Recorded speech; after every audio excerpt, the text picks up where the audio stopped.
Hola, soy el doctor Ricardo de Hoyos de Monterrey, México. Primero, para agradecer al profesor Juan Antonio Gil Melgarejo su amable invitación para participar con ustedes en este interesante máster en audiología y equilibrio. Nuestra conferencia versará sobre el uso de las aplicaciones móviles con tecnologías de la información y comunicación para la elaboración auditiva pediátrica en el contexto de la reconversión educativa por pandemia. Los autores confirmamos tener ningún conflicto de interés. Participan la doctora Geraldine Zúñiga, que es otorrinolaringóloga, profesora clínica de Tec Salud, la doctora Ruth Serna, otorrinolaringóloga de Monterrey, México, el doctor Israel de la Cruz Ávila, audiólogo y otoneurólogo, profesor clínico del Tecnológico de Monterrey, y su servidor, el doctor Ricardo de Hoyos, que soy otorrinolaringólogo pediatra, profesor clínico del Tecnológico de Monterrey. Nuestra ciudad se encuentra en el noreste de la República Mexicana, a 200 kilómetros de la frontera con Estados Unidos. Tiene un consulado con una extensa actividad cultural y comercial. Nuestro gentilicio es el regiomontano. Nuestra ciudad está a 500 metros sobre el nivel del mar y tiene 5 millones de habitantes en su área metropolitana, conformada por 10 municipios. Este es el Cerro de la Silla, que es el ícono de nuestra ciudad dentro y fuera del país. A partir de noviembre de este año tendremos vuelo directo de Monterrey a Madrid por Aeroméxico. En este máster de audiología y equilibrio se van a tocar temas muy interesantes, ya que la función y el proceso de desarrollo en las diferentes etapas de la vida, con su interrelación en los diferentes sistemas del organismo en condiciones de salud y enfermedad.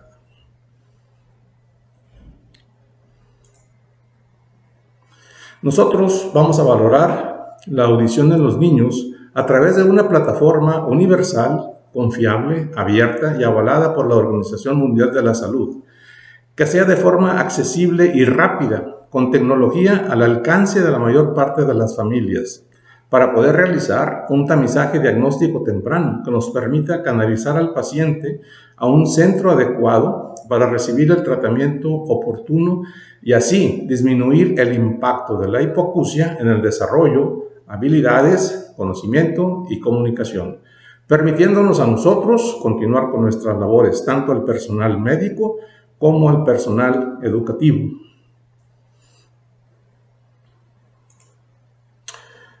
Si bien la pérdida de la audición es una discapacidad de alta prevalencia en todo el mundo y la Organización Mundial de la Salud estima que para el año 2050 cerca de 2.500 millones de personas tendrán algún grado de pérdida auditiva y 900 millones serán de tipo incapacitante, la OMS, en un esfuerzo por promover la concientización, ha puesto a disposición una aplicación llamada HearWho para dispositivos inteligentes, que está disponible sin coste alguno.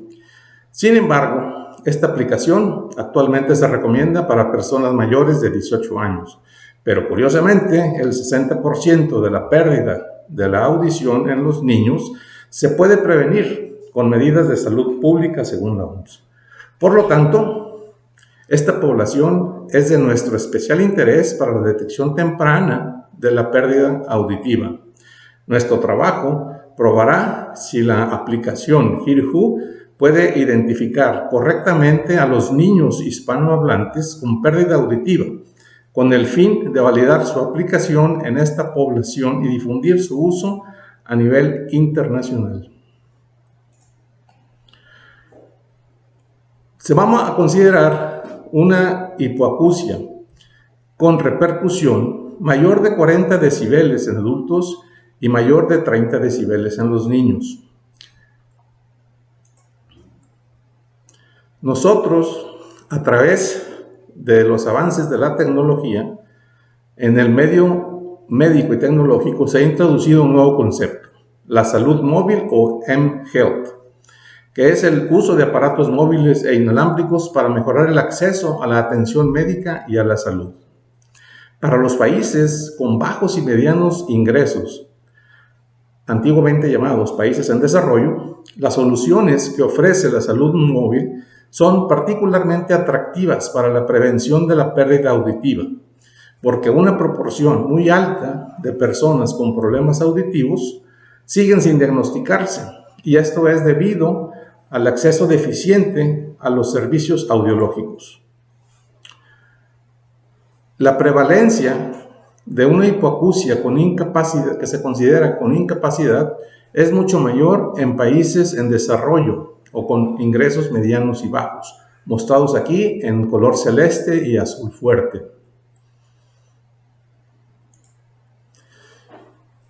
Para la salud móvil, las aplicaciones de los teléfonos inteligentes están comenzando a brindar y proporcionar alternativas de pruebas de audición muy accesibles en dos categorías. Por un lado, las aplicaciones clínicas y por otro lado, las aplicaciones para el consumidor. Para las aplicaciones clínicas van a requerir del cumplimiento de los estándares internacionales de tecnología, equipo y calibración, y se va a requerir personal calificado para la aplicación. Para el consumidor no requiere calibración, se permite su uso en diferentes dispositivos y con diferentes auriculares, ya que si la idea es proporcionarlo al mayor número de gente posible, no será determinante usar un mismo tipo de audífono. Y consiste en pruebas de habla en ruido. Esto va a evaluar la capacidad para reconocer el lenguaje en entornos ruidosos, el cual estas pruebas se consideran representativas del deterioro del funcionamiento como al similar que la audiometría tonal.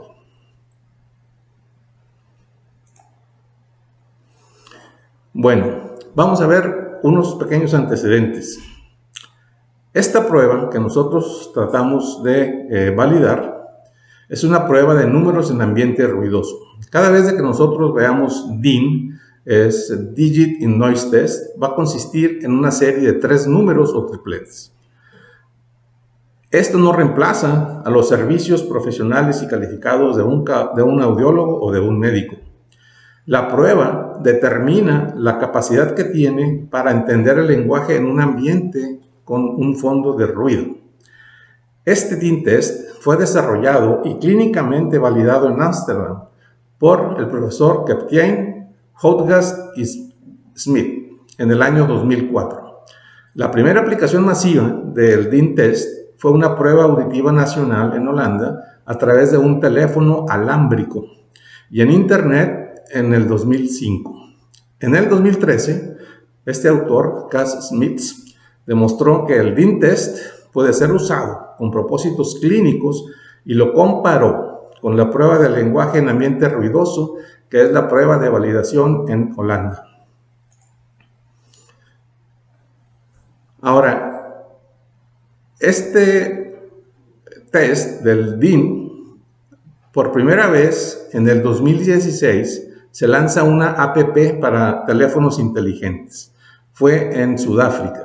Después vino la versión estadounidense en el 2018 y en el 2019, HearX, el desarrollador, lo dona para la OMS para una aplicación abierta.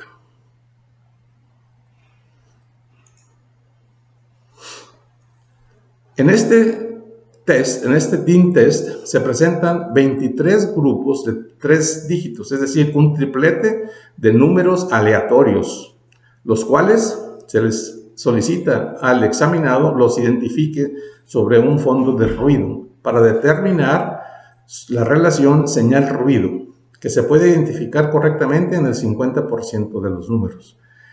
Esta prueba se puede hacer tan rápido como en 3 minutos o puede requerir un poco más en niños menores de 10 años.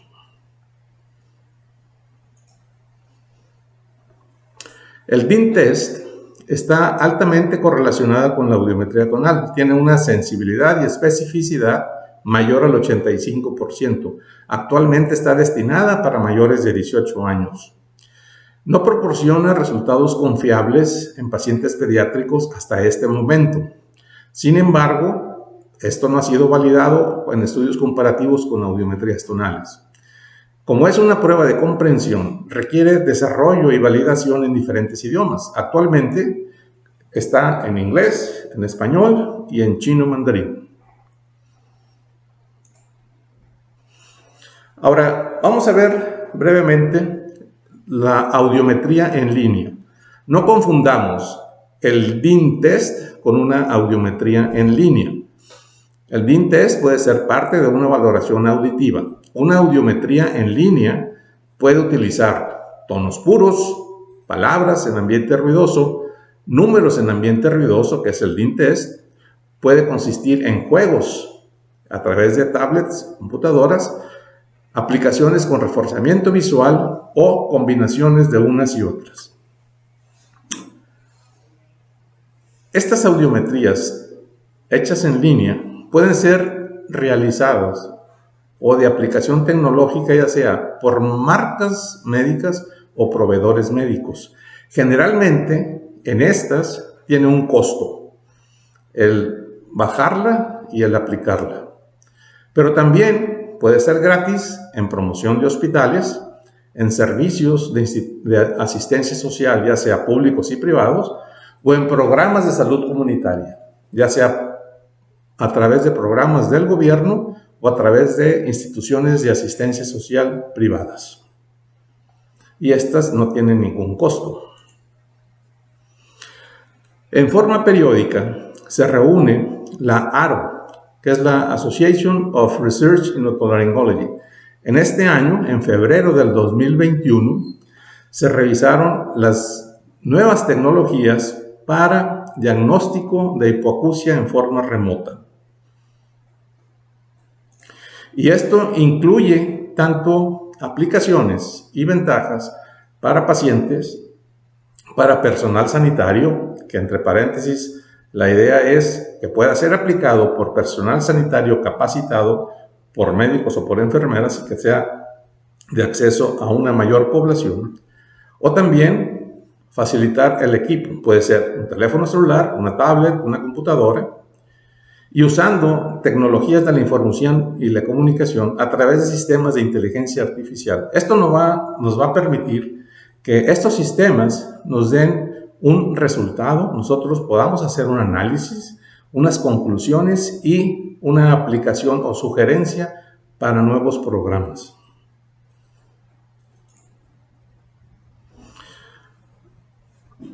Recientemente, la semana pasada, se hizo un encuentro sobre el muestreo o tamizaje de niños a través de un congreso en el cual el profesor Swan Poel, el creador del HEAR-Who a través del HEAR-X, validó la ejecución de programas para detección temprana de hipoacusia por personal sanitario no médico.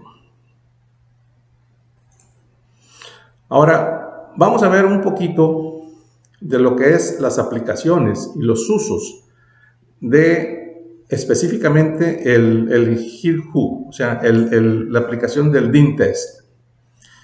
Pueden usarse en programas de educación que están basados en requerimientos de la OMS, es decir, con aplicación de beneficio comunitario. En nuestra universidad usamos el programa Global Classroom, que es un programa internacional que se basa en el método COIL, que es Collaborative Online International Learning, el cual, con una universidad par extranjera, compartimos cierto número de semanas en el curso de la materia, en este caso de otorrinolaringología. Uno de los propósitos de Global Classroom es las competencias transversales: liderazgo, trabajo en equipo, multiculturalidad, tecnologías de la información y comunicación, etc. Pero también compromete competencias medulares. En este caso, se aplicó en la materia de otorrinolaringología con el diagnóstico de hipoacusia y usando la aplicación de HEAR-Who. Esto nos permitió usarla en estudiantes de medicina en pacientes de hospital y compartir los resultados entre ambas universidades. También tiene otras aplicaciones y usos. Puede ser, por ejemplo, en telesalud, que son programas informativos de promoción de la salud, pero también pueden usarse en telemedicina, que ya involucra la atención y el cuidado de un paciente. Eso tuvo un incremento en la época de alto confinamiento por la pandemia de COVID, pero también se quedó para pacientes con traslado poco viable, es decir, pacientes que tienen problema motor severo o que tienen problema de traslado, o para pacientes que viven en áreas lejanas y que el transporte terrestre se dificulta mucho y es mucho más fácil hacer la atención a través de sistemas para movilidad. Y también esto puede formar parte de programas de promoción o educación para la salud en un primer nivel, es decir, medicina preventiva. En la aplicación de Hear Who, que se trata de la detección auditiva de 3 dígitos en ambiente ruidoso, esta es la dirección electrónica que la pueden ustedes buscar en internet, es de fácil acceso. Esta evaluación determina su relación señal-ruido, que es indicativa de la capacidad auditiva del sujeto examinado. Actualmente, como dijimos, está disponible en inglés, español y chino mandarín. Esta aplicación fue desarrollada y donada por el grupo HearX de Sudáfrica y estuvo validada por la Universidad de Pretoria por el profesor Wet Swanepoel como investigador principal. Y este es el sitio web del HearX Group. Esta aplicación tiene una sensibilidad y especificidad mayor al 85% en personas arriba de 18 años y consta de una serie de 23 reactivos de 3 dígitos cada uno, es decir, un triplete de números, de números aleatorios, cada uno con datos comparativos, que asegura un número suficiente de ensayos para un umbral de recepción de voz muy confiable. Un puntaje menor de 50 indica una pérdida auditiva y que debe buscar ayuda calificada. Un puntaje entre 50 y 75 requiere examinar su audición en forma regular y un puntaje mayor de 75 tiene buena audición, pero debemos de cuidar nuestros oídos. ¿En dónde empatan y en dónde divergen la aplicación Hear Who y una audiometría tonal? Ambas empatan en que son estudios auditivos. Se pueden estudiar ambos oídos, valoran frecuencias de 250 a 3000 Hz, se realizan en mayores de 6 años y requieren de un lugar con poco nivel de ruido y que lo podemos repetir en varias ocasiones. Divergen estas dos tecnologías en que el Hear Who no valora todas las frecuencias de un audiograma de 125 a 8000. El Hear Who no valora la discriminación fonética. El Hear Who necesita auriculares. No realiza una exploración otológica y no valora el oído externo ni el oído medio.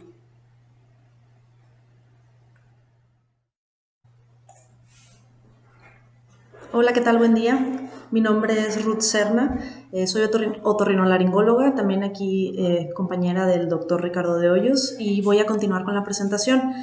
Ahorita, la siguiente diapositiva, vamos a evaluar lo que viene siendo el objetivo de este estudio, que fue comparar los resultados que obtuvimos con la aplicación Hear Who junto con los de la audiometría tonal liminar y la logoaudiometría en pacientes pediátricos.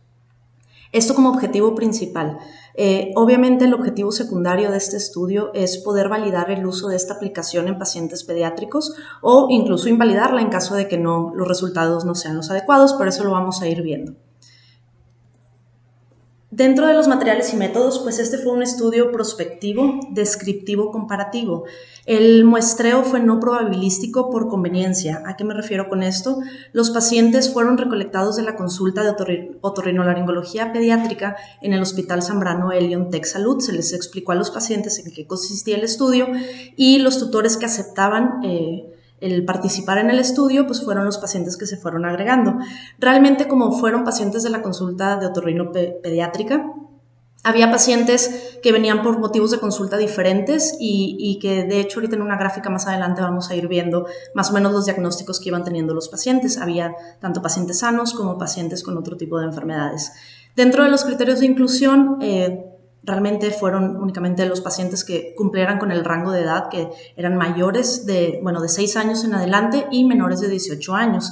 Dentro de los criterios de exclusión fueron pacientes que estaban fuera de este rango y pacientes que tuvieran algún tipo de malformación congénita, ya fuera de oído externo, oído medio, oído interno o malformaciones craneofaciales. También pacientes que padecieran algún tipo de trastorno en el desarrollo intelectual o de neurodesarrollo.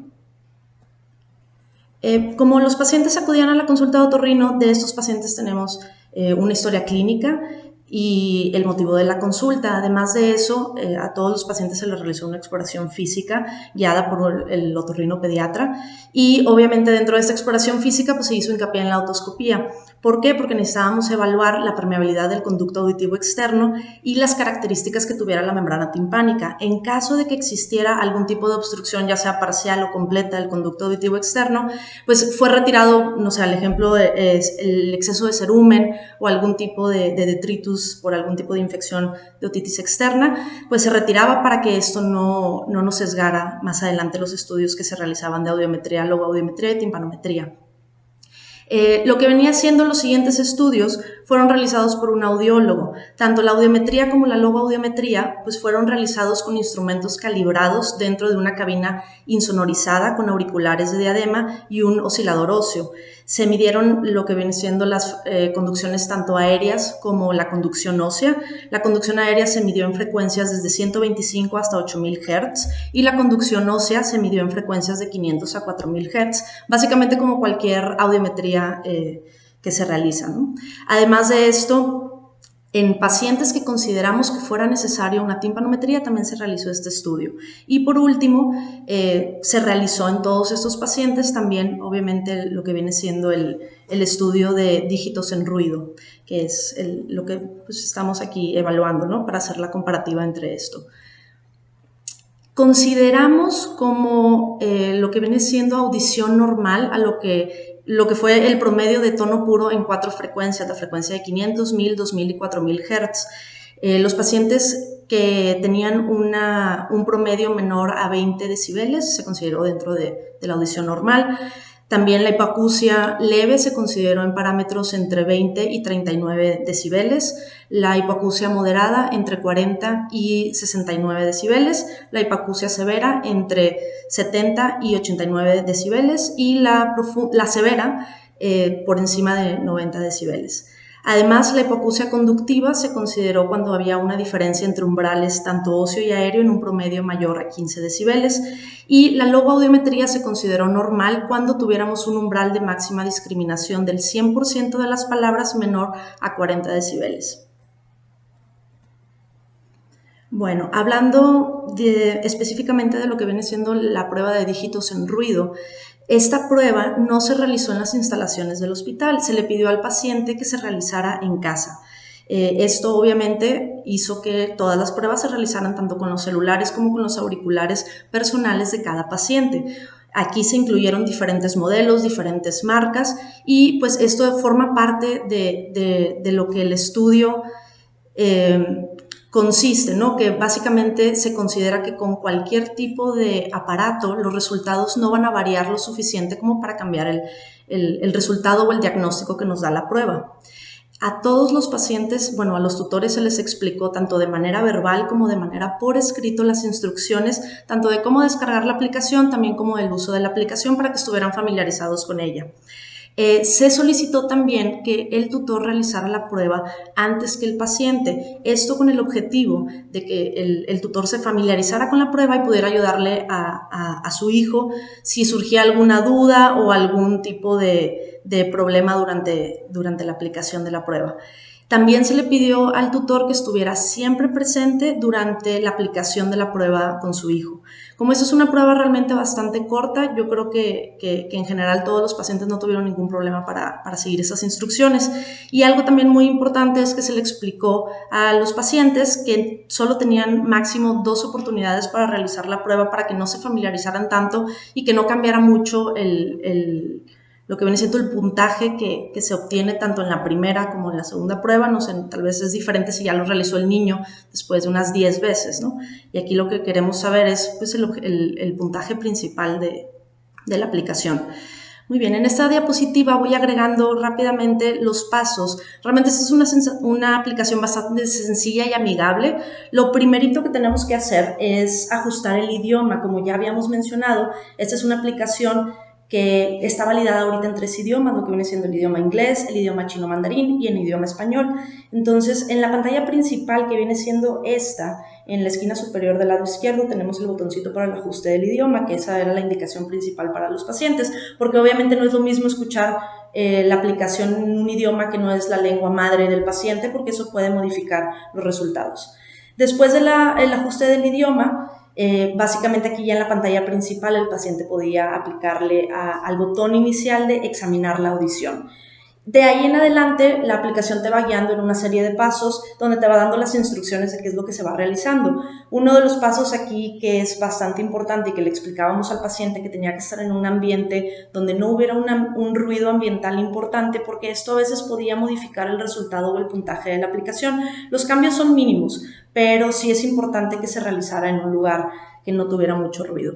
Entonces aquí en esta pantalla durante el proceso de la aplicación podemos ver cómo presenta ahí mide lo que viene siendo el ruido ambiental. A pesar de que el ruido esté alto o que el ruido esté bajo, realmente la aplicación te permite continuar, solo avisa que el ruido, ahí la intensidad del ruido que se encuentra en el ambiente. Posteriormente a esto, este es un paso donde se ajusta el volumen a un nivel en donde el paciente puede escuchar los números en un nivel adecuado, donde no está ni muy bajo ni muy alto y que se escuche claramente los 3 dígitos.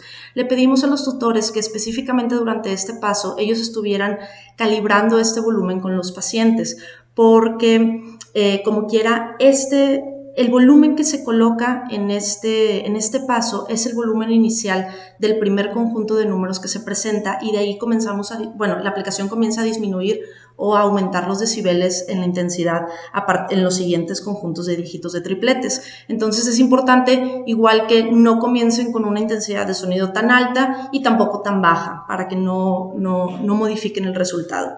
Posterior a eso, la aplicación pide unos datos muy generales, que es el género, el año de nacimiento y la lengua materna del paciente. En casos de colocar el año de un paciente pediátrico, la aplicación incluso lanza un aviso en donde pues es un paciente pediátrico y que la aplicación no está validada aún en pacientes pediátricos, pero igual permite continuar con el estudio a pesar de que se introduzca una fecha de nacimiento menor a los 18 años.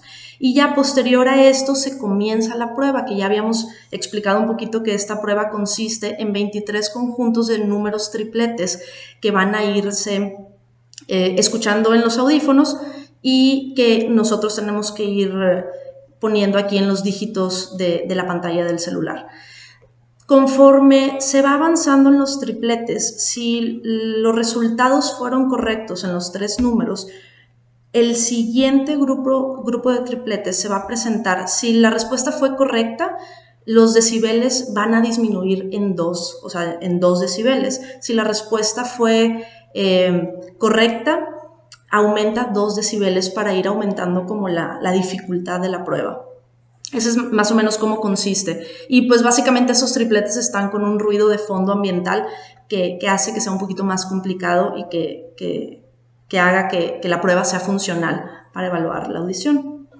Y ya por último, lo que viene siendo el resultado que se obtiene en la prueba se queda guardado en la aplicación y el paciente tiene la capacidad de mandárnoslo o compartirnoslo ya sea por mail o por WhatsApp y tener nosotros directamente el resultado de la aplicación. Y esa fue la manera en cómo obtuvimos los resultados de estos pacientes. Hablando ya de los resultados preliminares, aquí es importante comentar que ahorita este estudio nosotros lo comenzamos en el mes de junio del presente año y tenemos una N que consideramos que apenas es pequeña y la verdad queremos seguir aumentando la cantidad de pacientes que queremos introducir al estudio para poder tener mejores resultados. Entonces, básicamente por eso lo estamos manejando como resultados preliminares. Ahorita, por el momento, tenemos un total de 115 pacientes que aceptaron participar en el estudio. Sin embargo, ahorita solo 44 de ellos han logrado realizar todo lo que viene siendo la audiometría, la logometría, la timpanometría y la aplicación. Entonces, por el momento tenemos 44 pacientes, de ellos el 36% son femeninos, 63% son masculinos y por el momento llevamos recolectados estos pacientes en 5 meses de este presente año. 3 pacientes ahorita de estos, de hecho eran 47 y 3 de ellos son los únicos que no han sido capaces de terminar el cuestionario porque los pacientes comentaban que se les hacía un poco frustrante no poder escuchar los números y pues bueno, ellos quedaron excluidos del estudio. El rango de edad que tenemos ahorita de los pacientes es entre los 6 años y los 17 años con una mediana de 10 años. Y pues bueno, ¿qué fue lo que hicimos? Básicamente analizamos los datos de estos pacientes en un grupo general donde incluimos todas las edades que están involucradas aquí con el estudio, que va desde los 6 hasta los 17 años. Además de eso, hicimos otra subdivisión de grupos en donde incluimos a los pacientes como niños en un grupo entre 6 y 9 años y pacientes adolescentes entre 10 y 17 años. En el grupo de niños obtuvimos 18 pacientes y en el grupo de adolescentes tuvimos 26 pacientes. Y aquí nada más agregando como comentario que lo que viene siendo la Organización Mundial de la Salud tiene una nueva clasificación de edades en pacientes, que no es la que estamos utilizando aquí en el estudio. Realmente nosotros esta subdivisión de edades la hicimos por el beneficio del estudio, pero nada más agregando que la nueva clasificación de edades es: los menores son considerados de 0 a 17 años, los jóvenes de 18 a 65 años, los de edad media de 66 a 79 años, los ancianos de 80 a 99 años y mayores de larga vida en pacientes mayores a 100 años.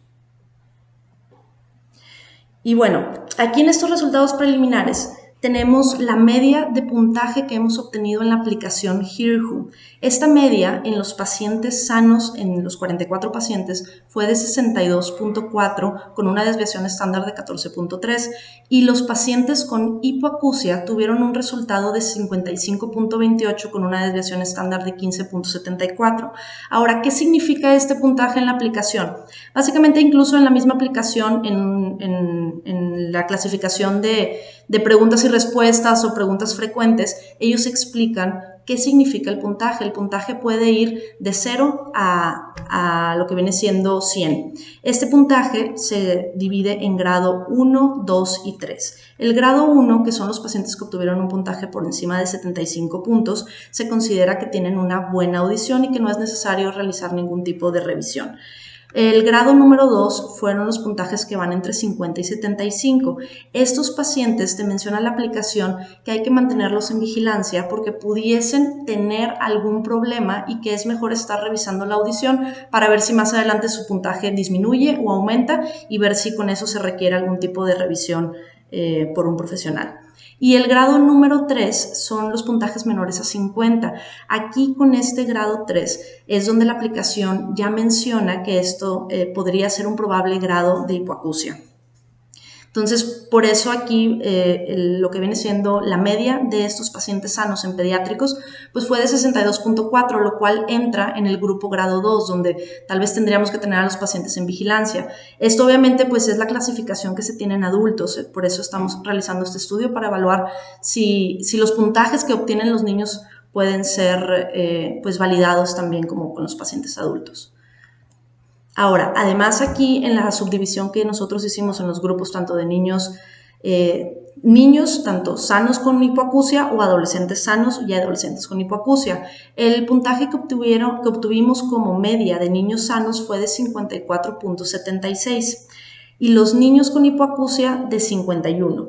En el grupo de adolescentes sanos obtuvimos una media de 65.89 y adolescentes con hipoacusia de 61.85. Aquí que estamos viendo o que podemos ir analizando en estos resultados que obtenemos en los puntajes de la aplicación, podemos ver cómo en el grupo de los niños que va de 6 a 9 años estamos teniendo un puntaje bastante, pues no bajo, porque como quiera 54 entra dentro del grupo de pacientes en vigilancia, pero como quiera, pues al ser pacientes sanos que sabemos que no tienen ningún problema porque ya lo hicimos objetivo con la audiometría, pues es interesante ver este resultado de probablemente tal vez en niños entre 6 y 9 años la aplicación no sea lo más adecuado con estos niños. De hecho, en base a la experiencia que fuimos teniendo con los resultados, al ir recabando los resultados, estábamos viendo que niños pequeños eran los que batallaban un poco más con la aplicación, porque al final, de hecho, les presento una tabla de los comentarios las opiniones que los papás o los pacientes nos comentaban de la aplicación, y sí se veía o se notaba que en pacientes más pequeños sí comentaban que se les hacía un poco confuso, como que no comprendían que parte del objetivo de la aplicación es que había números que no iban a escuchar durante el proceso. Y pues bueno, ya en pacientes, por ejemplo, adolescentes sanos, ya tenemos un puntaje más alto, donde estamos hablando de un 65.89, que ya también entra en un grupo 2, sin embargo, son puntajes ya con una desviación estándar, que ahí sí ya nos entran más en un grado 1 en pacientes completamente sanos. Entonces ahorita como quiera vamos a ir analizando estos resultados. Aquí estoy colocando una tabla en donde pusimos a los pacientes sanos, los cuales son 30 pacientes, recordando nada más que como pacientes sanos consideramos a los que tenían una audiometría, una logoaudiometría dentro de parámetros normales, y podemos ver que en este grupo de pacientes que coloqué de manera ascendente, aquí tenemos a los pacientes de 6 años, a los pacientes de 7 años y así de manera sucesiva. Los géneros, pues el género femenino y masculino realmente no hemos visto variaciones con respecto al género, y aquí tengo lo que viene siendo el resultado de la aplicación HERE-WHO y lo que viene siendo la clasificación en los grados, ya sea 1, 2 o 3, dependiendo de lo que sacaron en la aplicación, y podemos ver que completamente esto que es una tabla de pacientes sanos, los pacientes con la menor edad estuvieron dentro del rango de pacientes que pudiesen tener una hipoacusia. Sin embargo, sabemos que estos pacientes pues, son pacientes sanos.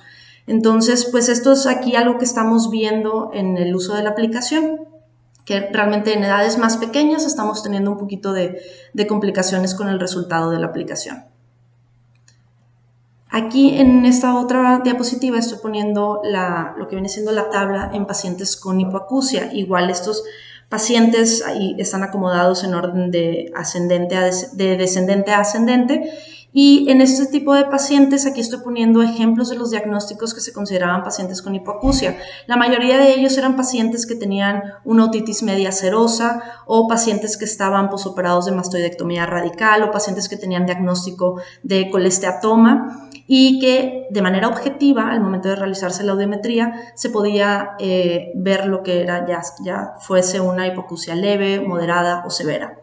En ese tipo de pacientes íbamos obteniendo también los resultados de la aplicación, y considerando que esta es la tabla de pacientes con hipoacusia, podemos ver que dentro de los pacientes que se consideraban sanos en grado 1 tenemos 3 pacientes, en pacientes en vigilancia tenemos a 5 pacientes y en pacientes con probable pérdida auditiva tenemos a 6 pacientes.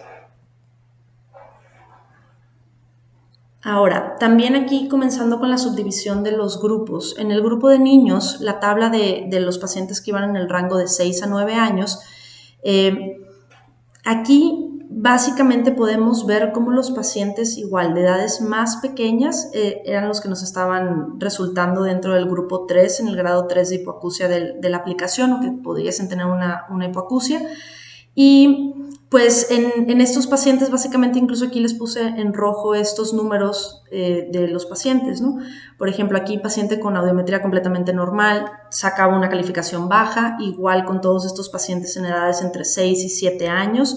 Pacientes ya un poco más grandes, por ejemplo, de 9 años, donde sí tenían una audición normal, estamos viendo un resultado de puntaje de aplicación grado 1 mayor a 75 puntos, que se considera completamente normal.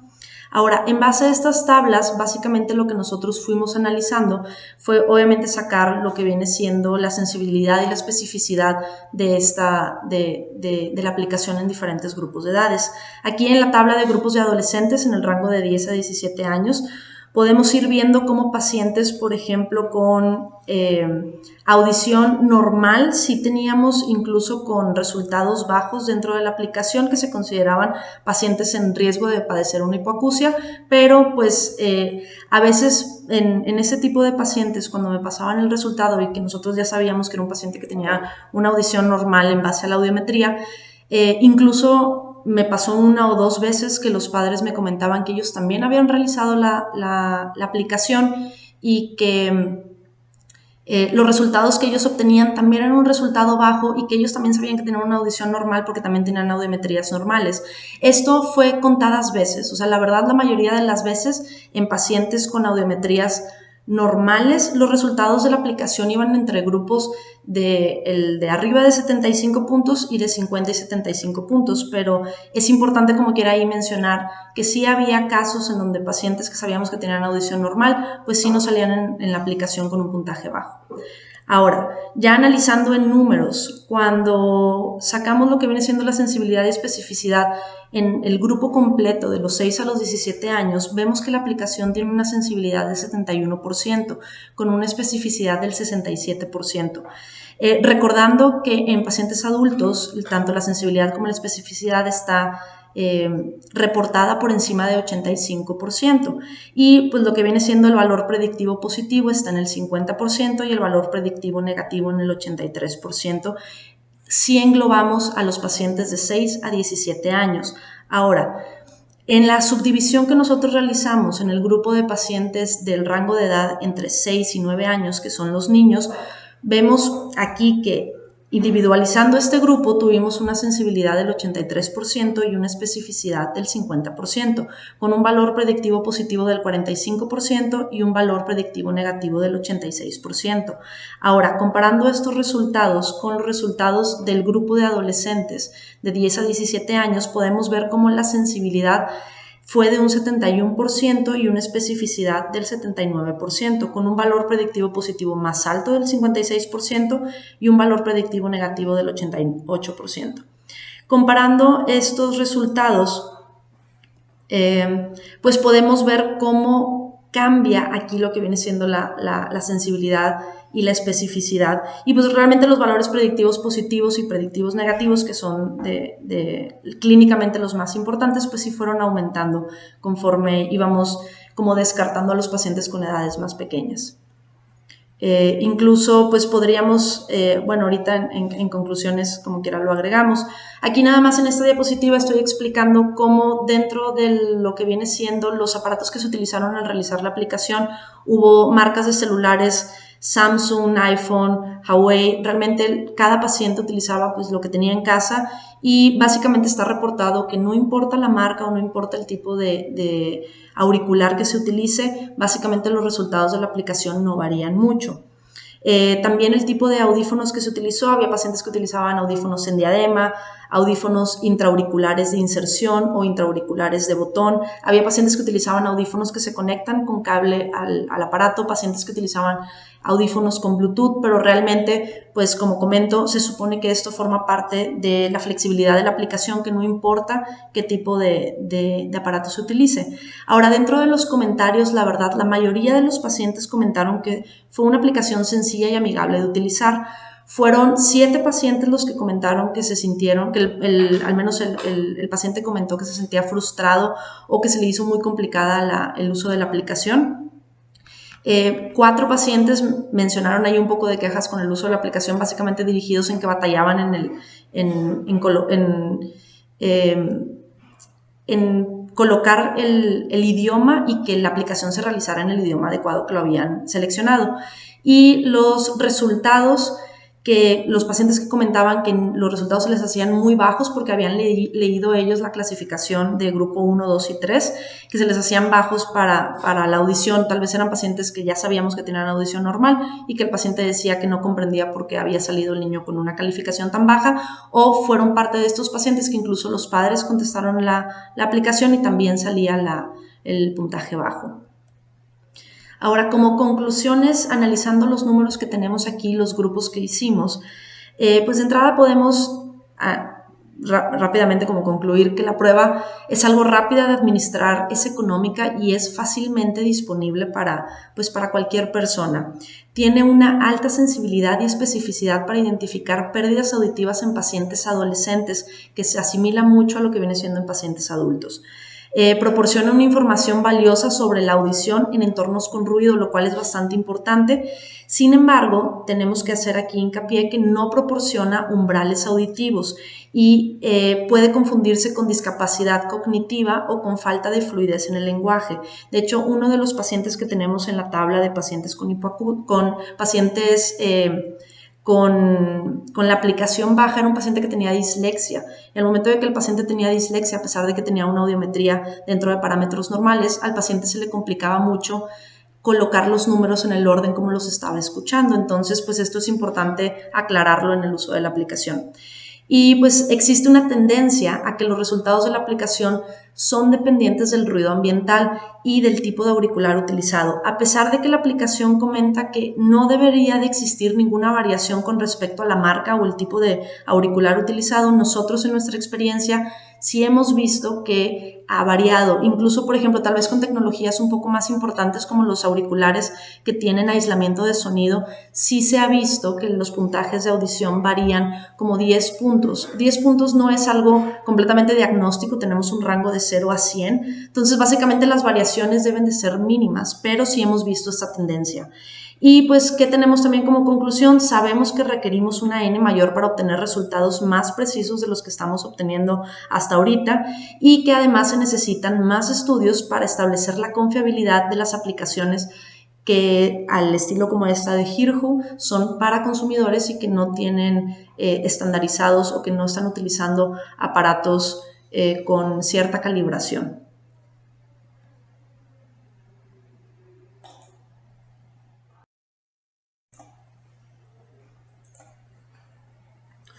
Los modelos de salud operantes en la actualidad se fundamentan y se basan en la cultura de la prevención, el bienestar y la longevidad. Y en todos los lados del planeta tenemos sitios, universidades, centros sanitarios, hospitales que manejan sistemas. Hay varios sistemas, muchos sistemas. El ePatient, que es el modelo de la Universidad de Stanford, es uno de ellos, muy difundido, donde el paciente es el centro de la medicina académica y se basa en la instrucción, el autocuidado y la colaboración estrecha y cercana del paciente con su médico a través de tecnologías y sistemas de movilidad para aplicar esta cultura de prevención, bienestar y longevidad. Es decir, es comprometer al paciente y al médico a un seguimiento para este tipo de cultura. Ustedes tienen aquí el acceso a la liga si gustan revisarlo. Otro sistema es el paciente al centro del sistema de salud, que es el modelo de la Cleveland Clinic de Estados Unidos también, donde el paciente tiene contacto con todo el sistema de salud a través del cual también se organiza en su expediente clínico y tiene un seguimiento como una visita a través de la tecnología operante. Y tenemos al alcance de todos tecnologías disruptivas mencionadas a través del Medical Futurist, que estas tecnologías disruptivas con un rol del humano en forma primordial o prioritaria, lo cual cada vez nos hace de que tengamos más sistemas aplicados y aplicantes en este entorno. Dentro de la cultura de la prevención, nosotros tenemos el marzo 3 como Día Mundial del Cuidado Auditivo, y esto es organizado y promovido por la Organización Mundial de la Salud. Esta es la liga para el año 2022. Es una invitación para que ustedes en forma personal y en forma institucional participen en esta campaña a través de inscripción en este sitio, donde se culmina a realizar programas de tipo de detección de hipoacusia, es decir, medicina preventiva, los cuales tienden a ser cada vez más eficientes con las tecnologías aplicadas a esta cultura. Recuerdan ustedes que mencionamos que las audiometrías en línea pueden hacerse de diversas formas, desde tonos puros hasta palabras y ruidos con fondo palabras y números con fondo ruidoso, o a través de programas de juego que involucran la atención y la participación del niño. Y otro punto importante de los teléfonos inteligentes es de que puede aprovecharse y usarse como un otoscopio, y ese otoscopio es de una calidad similar o equiparable a la imagen de un microscopio para detectar problemas de conducto auditivo externo y de membrana timpánica. Ya casi para finalizar, vamos a ver cuál es el compromiso del docente. ¿A qué nos comprometemos nosotros en cualquier nivel y en cualquier forma que sea el docente, ya sea tutor, facilitador, profesor, conferencista? ¿Cuáles son? Para empezar, tenemos que el docente en cualquier nivel es la actividad más transformadora de la realidad, y eso nos compromete a que tengamos nosotros un papel importante si queremos mejorar en el entorno de una sociedad. Número 1 es enseñar la verdad. Número 2, que la verdad se aprenda. Número 3, que la verdad permanezca en el conocimiento. Número 4, yo creo que la más importante, que la verdad se aplique en beneficio del prójimo, es decir, con un beneficio hacia la sociedad. Número 5, contribuir a la formación de líderes. El mejor líder es el que forma más líderes, no es el que tiene más seguidores. Número 6, promocionar en forma activa y determinante el cuidado del planeta, porque es la casa de todos. Actualmente es inconcebible que un docente no promocione el cuidado del planeta en cualquier nivel de compromiso que tenga. Y número 7, con este confinamiento que nos trajo la pandemia, todos los docentes nos convertimos en educador de las emociones, lo cual es importante para mantener en nuestros alumnos una salud mental. Por último, la bibliografía nosotros se las vamos a adjuntar en el portal del sistema de la UCAM. Ustedes van a tener los artículos completos en PDF, los cuales los pueden bajar y estudiar y examinar para las futuras clases o para la sesión de práctica. Gracias por permitirnos estar con ustedes. Fue un placer y un privilegio haber podido participar. Cualquier duda que tengan ustedes, por favor, háganla a través del correo que nos proporcionó la UCAM y que ustedes lo tienen en el portal y en el sitio del máster. Muchísimas gracias.